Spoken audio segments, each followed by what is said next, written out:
I'm Fenghua ZHOU. Good afternoon. I'm Fenghua ZHOU from Ningbo University, and I fly to uh,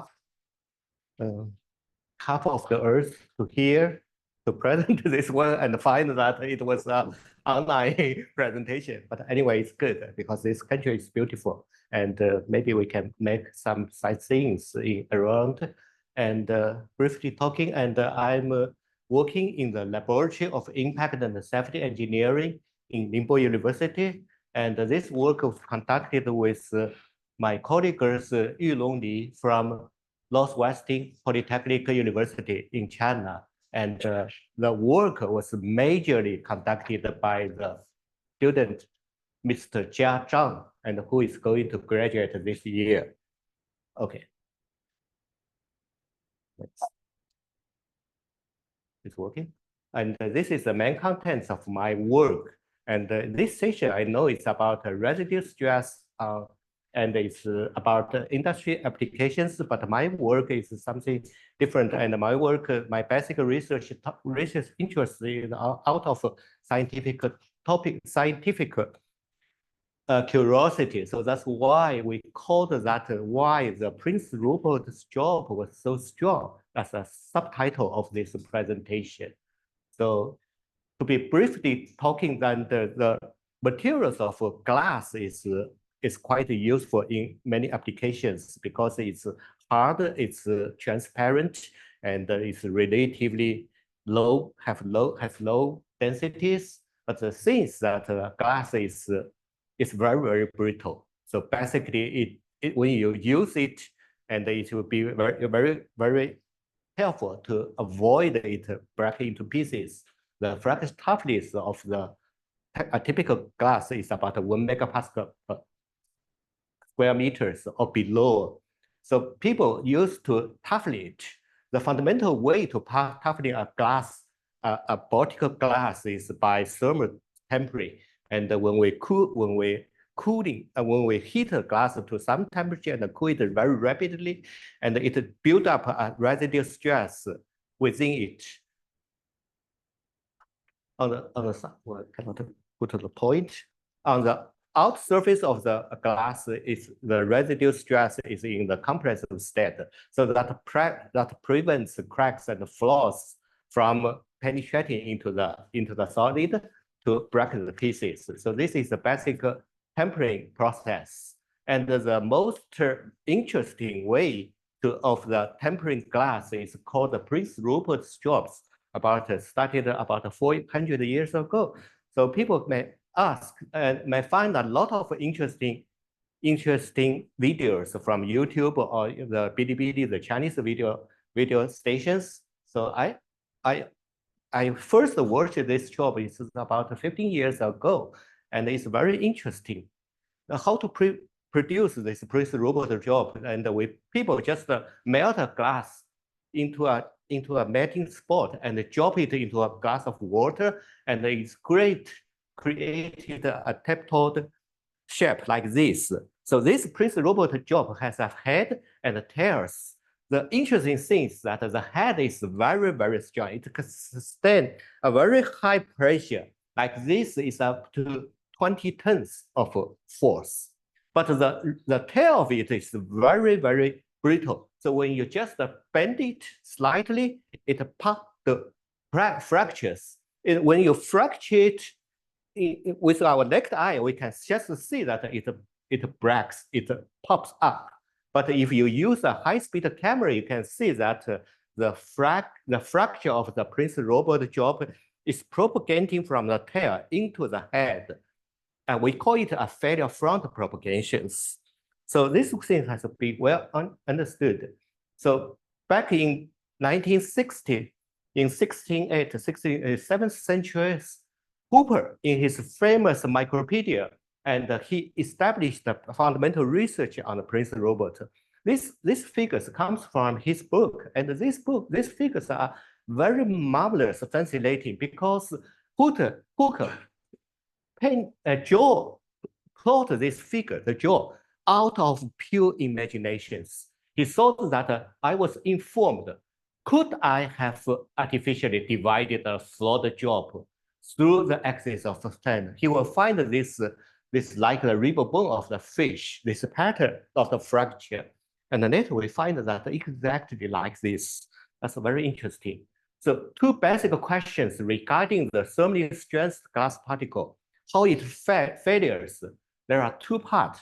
One is how and why the fracture propagates from inside, from the tail to the head at a very high speed.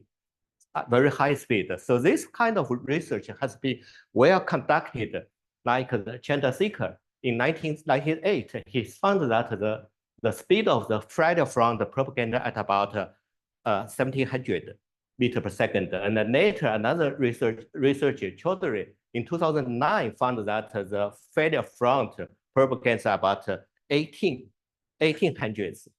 And this the propagation of the failure front. Another thing is about the head of the stress. How much force can this be expressed?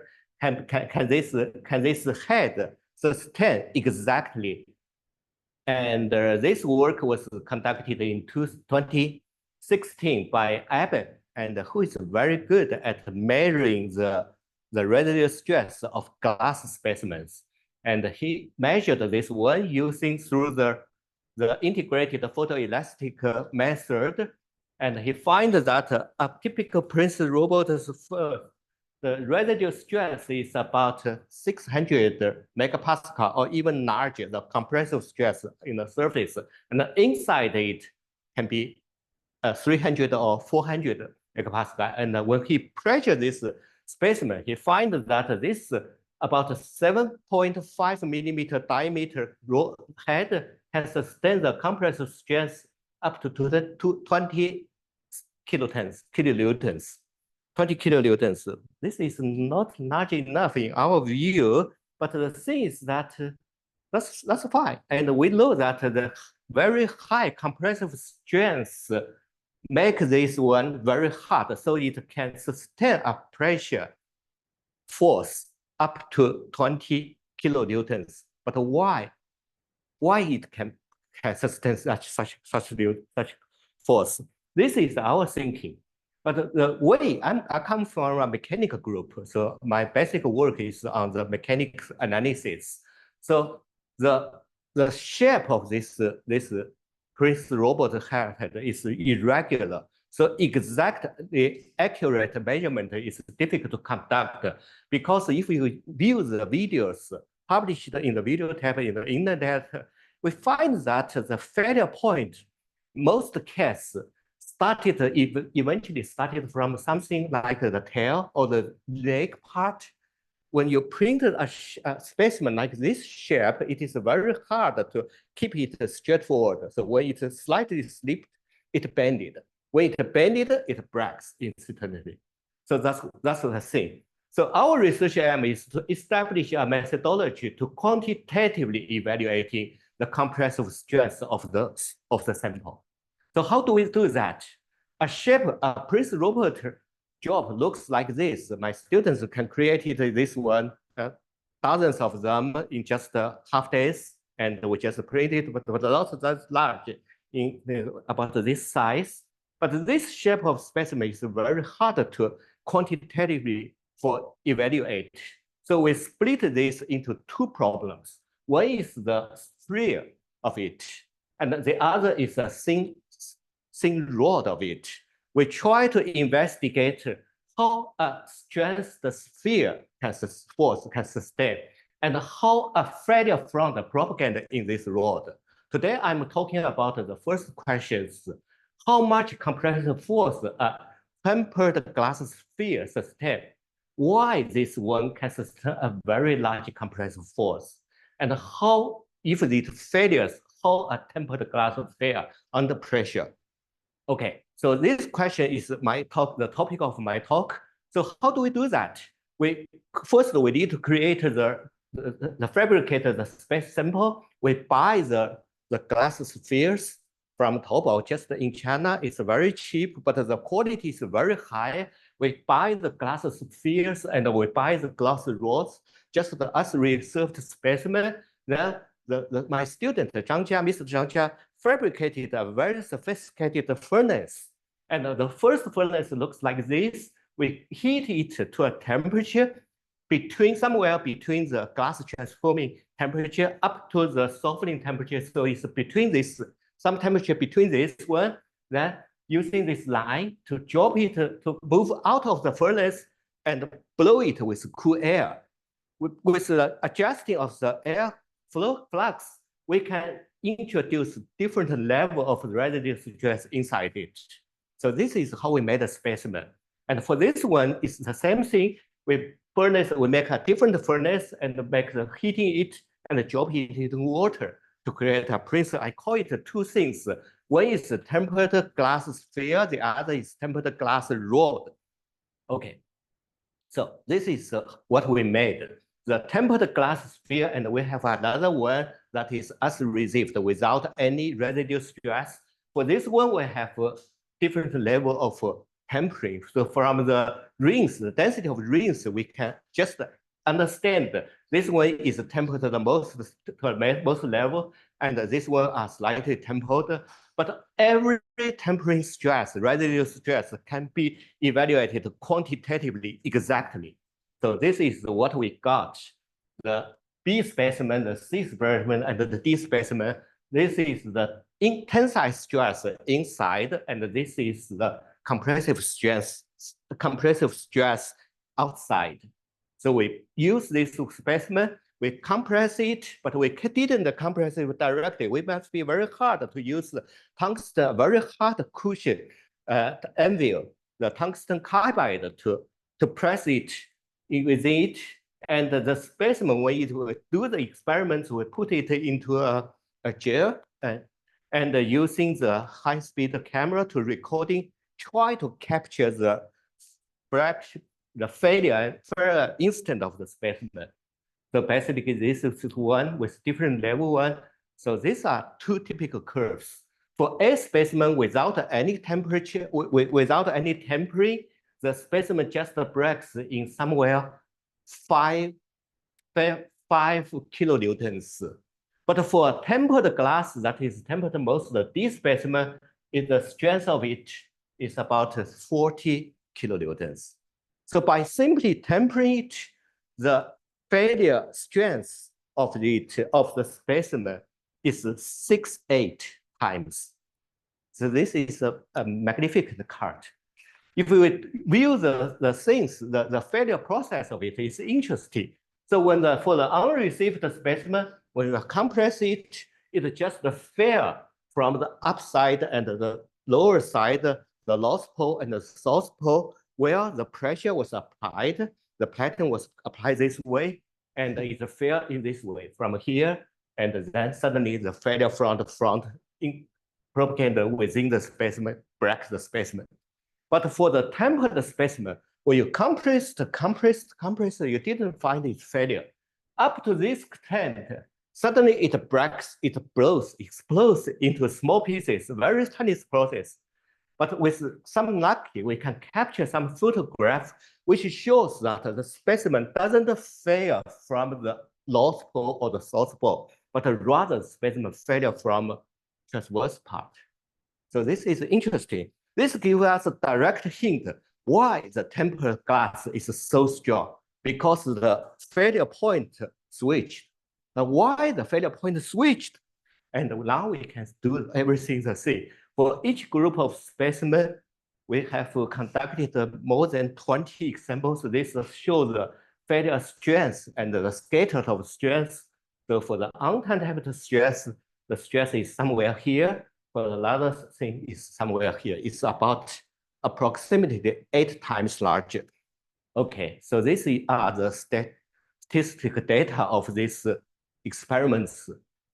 Okay, so these are the showing the forces for the untempered glass. It's simply fell from up and low part, but for the tempered glass sphere, it fell somewhere from the equator side. Okay, sorry for that. Okay, so to summarize this one, is the experimental part. Then we do the numerical things. The experiment, I'm sorry, it goes too fast. The things perhaps I talk too much. It's 8 times larger. The untempered glass starts from the low part. So the mechanical analysis give us clues about how it fares. Basically, the glass sphere fails just from surface due to surface cracks.